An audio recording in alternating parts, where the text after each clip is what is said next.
So in this lesson, we're going to analyze a given problem to identify the user perspective and user experience requirements. The reason we're going to do this is we need to work out the way that people think they will interact with a solution and what they actually require from a solution. This is so that when we develop our projects, we can develop a product that satisfies what they need and is familiar enough for them to use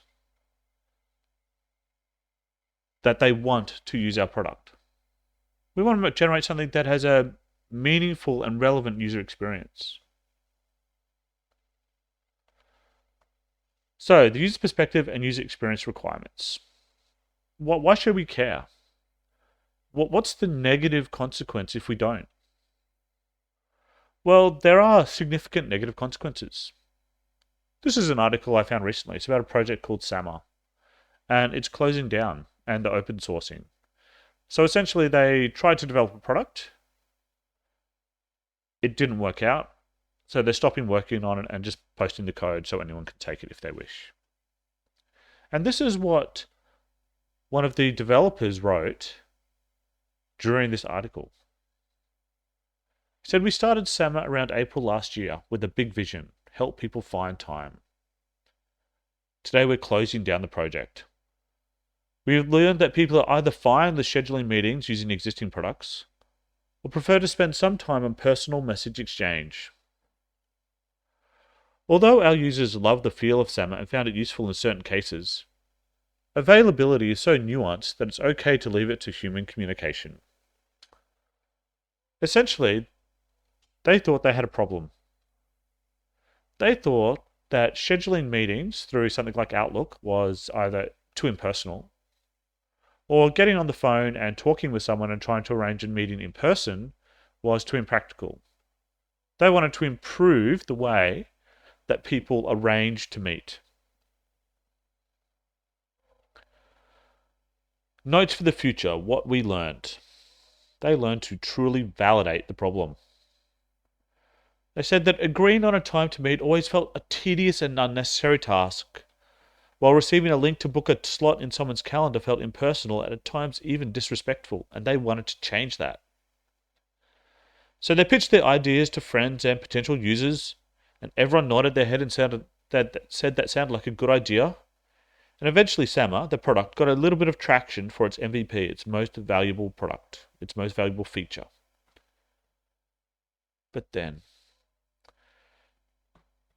the crux of the matter. If only we had done proper user research and realized that for people who do not want to open their calendars, personal message exchange is not such a big of a pain after all. So they developed a product, but they didn't actually go and talk to the users and really understand what the users required. And it turns out that people actually do require personal communication when establishing a meeting. And so the solution that this project tried to develop didn't satisfy that need or requirement for that personal interaction. So no one used their product, or very few people used, or not enough people used it, so the product had to fold. There just wasn't enough support in the community to make it viable.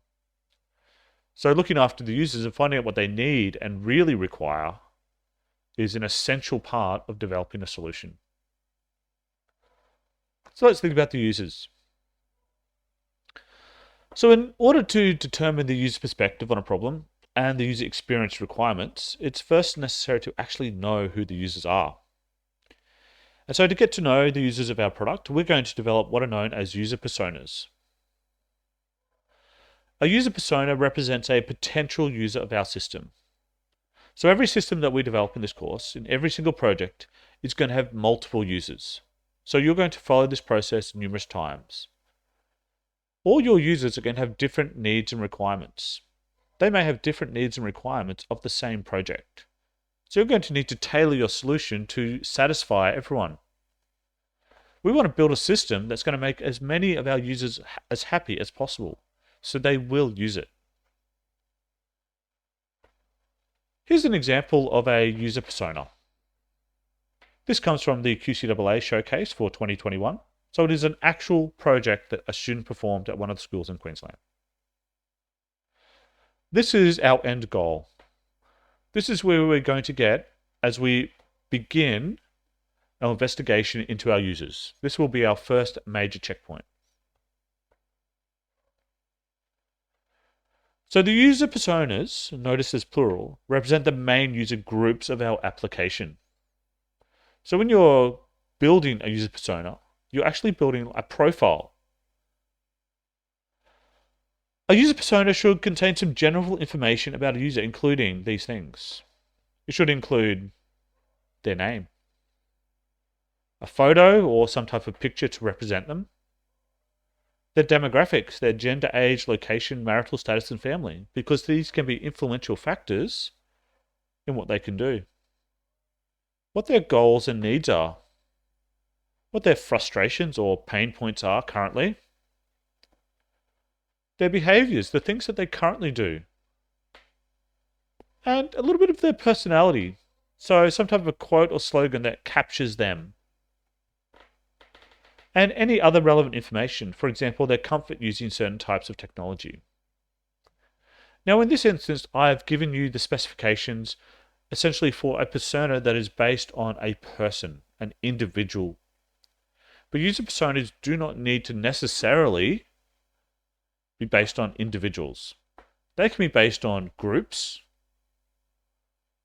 businesses, or organizations, or governments even, if they are your clientele. So how do we go about collecting all the information that is required about a user so that we can create a persona? Well, there are various practical measures that we can take. And these include, we could go and do interviews. We could physically go and find people and talk to them. We could make a phone call and ask someone a list of questions and develop a persona based on that real world first-hand information.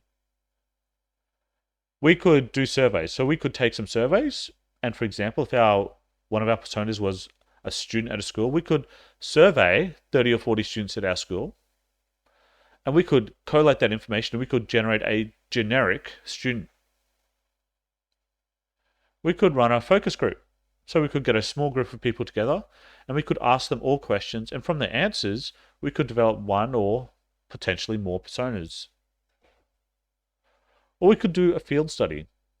So we could actually go and watch someone who is dealing with the situation or problem we are trying to tackle, make some observations, and base a persona on what we actually saw. So while those are optimum ways of gathering information in the real world, in our situation, they are not always practical. We might not be able to find the right people to talk to. We might not have the time to do an extensive process of interviewing and asking people questions. So what we're going to do instead is we're going to make an educated assessment. We are not making a guess. We're going to assess who our users could be, develop personas based on that assessment, and base our projects on those user personas. So let's start by creating a user. So the first thing we need to do is create what I'm going to call a proto-persona. We need to look at our problem, and we need to work out potentially the main types of people or groups or organizations that are going to use our product. And for each of these, we can determine some very basic information. So looking at our problem of Benjamin Heads, I'm going to surmise or come up with my first potential user. I'm going to say that my first potential user is going to be a young person, probably out of school, who relies on public transport to get to work. They're young enough that they might not have saved enough money to, as yet, own a car, but that's on the horizon for them. So now I need to give this person a name. Okay, so I'm going to call her Geraldine Jones. I'm going to say that she's 23 years old. I'm going to say that she's a sales representative. She works for some type of retail or financial firm, because that was one of the main industries in Benjamin Heads. And now some information about her. I'm going to say that she's got no car at the moment. She doesn't own one yet. So she catches the bus to work. And if you remember, the bus only runs 3 times a day.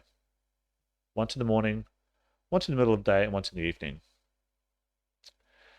And if she misses the bus, she has to get on her bicycle and ride to work. So that's my proto persona for Geraldine Jones. And we're really going to get to know Geraldine over time. Now, the next question is, now that we've made one proto persona, how many more should we make? How many personas are we going to develop for our project? Now, this is a really important question because you are defining how much work you're going to do. Now, one is not enough. Okay. My answer, though, is even though one is not enough, I don't actually know a precise number. I would say definitely no less than 2. But definitely no more than 6 for an entire project, at least at our level. So it's going to depend on the project and the topic that you're dealing with. As a ballpark figure, I would probably go with at least 3 personas, because then you'll have a variety of perspectives on your problem, which you can develop a useful list of user requirements, and then you can evaluate at the end whether you are achieving impact across a broad spectrum of your user group. But in this example, we're only going to take Geraldine, and we're going to fully develop a persona based on her. And while this will take some time as we go through this is because it's a learning experience. You haven't done this before, so that's why it's going to take longer than it would for you to do this by yourself. So now that we know a little bit about our user, we can start to work out what they think, feel, say, and do. And the way we're going to address that is through looking at an empathy map.